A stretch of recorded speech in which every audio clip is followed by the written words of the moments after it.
Shalom, pagi bersama tudukan kepala kita pejamkan mata sejenak. Bapa yang bersama dan kerajaan surga, pagi yang cerah kami boleh mengutamakan Engkau di atas segala-galanya, mencari kerajaan Allah dan kebenarannya. Maka kami mengadakan mesbah keluarga, mesbah pribadi. Kami boleh naikkan pujian penyembahan, dan kami rindu juga untuk mendengarkan renungan firman-Mu. Firman-Mu boleh mencelikkan mata rohani kami, dan hari ini kami akan membaca firman Tuhan Wahyu 22 yang terakhir selama 3 hari. Biar firman-Mu boleh mengungkapkan, mencelikkan, membimbing, mengajar kami, dan kami juga boleh naikkan doa syafaat kepada Tuhan. Haleluya, amin. Shalom, pagi mari sama-sama kita akan membaca firman Allah Wahyu pasal 22. Wahyu pasal 22 ayat pertama sampai ayat yang kelima. Wahyu 22 ayat pertama sampai 5. Dan ia menunjukkan kepadaku sungai air kehidupan yang jernih bagaikan kristal dan mengalir keluar dari tata Allah dan dari tata anak domba itu.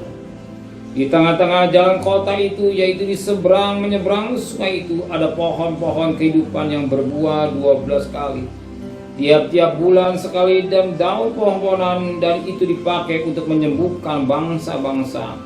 Maka tidak akan ada lagi laknat, tata Allah dan tata anak domba akan ada di dalamnya, dan hamba-hambanya akan beribadah kepadanya, dan mereka akan melihat wajahnya, dan namanya akan terus dalam dahi mereka.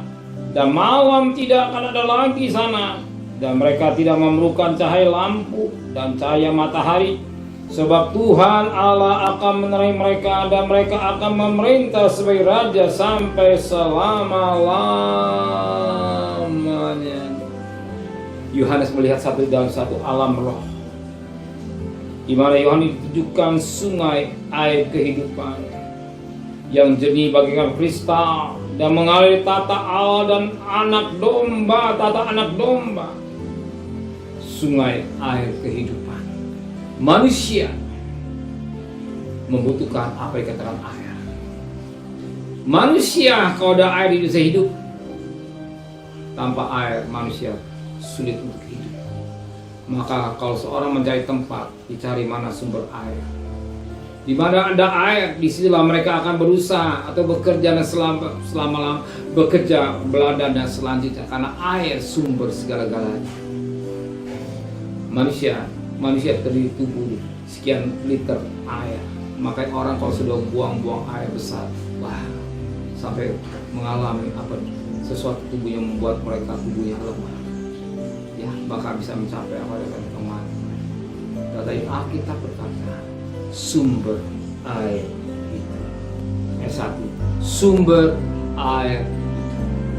Jadi sumber di mana sumbernya? Dan Alkitab menulis pada Yohanes pasal 4 tentang orang Samaria. Panggil suamimu, yang ke-6, yang 5 bukan suami, sekarang yang ke-6 bukan suamimu. Perempuan Samaria tidak pernah mengalami puas, karena tidak mendapat air yang sebenarnya. Tapi ketika dia berjumpa dengan Tuhan, Tuhan katakan, aku akan memberikan air hidup yang memberikan kepuasan batinnya. Jadi dia Samaria juga batinnya. Kita boleh jalan-jalan, silakan. Kita boleh menikmati dunia, silakan. Kita boleh banyak harta, silakan. Tapi ingat, dunia itu tidak memberikan kepuasan. Dunia memberi kepuasan hanya di dalam kaki Tuhan.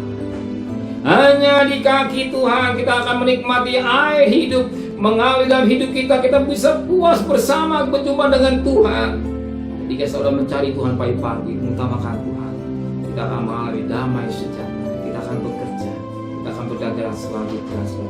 Kita ada kekuatan, ada kemenangan, ada kelepasan, ada kesukaan, karena kita harus berjalan dengan Tuhan. Air yang sudah memberikan kepuasan batinnya. Biasakan hidup ini selalu mengadakan mesbah. Mungkin tidak bisa setengah jam, mungkin hanya seberapa jam. Kita berusaha memberikan waktu kita untuk Tuhan, untuk berjumpa dengan Tuhan. Tanpa kita menikmati air hidup itu, saudara akan haus, akan haus, akan haus, akan haus. Biar air hidup ini mengalir dalam hidup saudara. Amin. Izinkan Roh Kudus mengalir dalam hidup kita di Wahyu 22 yang terakhir. Ya, kita diingatkan akan air hidup yang memberikan kepuasan Tuhan. Biasakan hidup ini selalu bertemu dengan Tuhan. Selalu waktu saudara, waktu kalau bisa setengah jam, 1 jam, puji Tuhan. Berapa jam, puji Tuhan. Berusaha sediakan waktu tertentu untuk mencari Tuhan sebelum kita bekerja, berdagang, sekolah, supaya batin yang kita dipuaskan oleh firman Allah. Supaya batin kita dipuaskan oleh firman Allah. Biar Roh Kudus membakar hati kita, membakar hati kita, sehingga kita tetap kuat bisa berjalan hari ini bersama dengan Tuhan. Amin. Terima kasih Tuhan. Air hidup Engkau berikan dan hidup kami. Puaskan batinnya kami dengan firman. Puaskan batinnya kami dengan kuasa Roh Kudus mengalir hidup kami. Serta perjalanan kami bekerja, berdagang, sekolah, kuliah. Dan kembalikan besok pagi tubuh yang sehat. Dengan tidak kurang satu apapun juga. Berkati Pak Presiden, Wakil Presiden, para Menteri, para Gubernur, para Bupati, para Wali Kota, para Camat, para Lurah, para RW, para RT, para medis, para Polri. Berikan mereka takut kepada Tuhan. Sedang kekasih, terimalah berkat nikmat dari Allah Bapa, cinta kasih sayang dari Tuhan Yesus Kristus, dan berkat Roh Kudus menyertai saudara mulai hari ini sampai Maranatha. Tuhan Yesus datang. Yang cinta Dia katakan amin. Tuhan memberkatinya.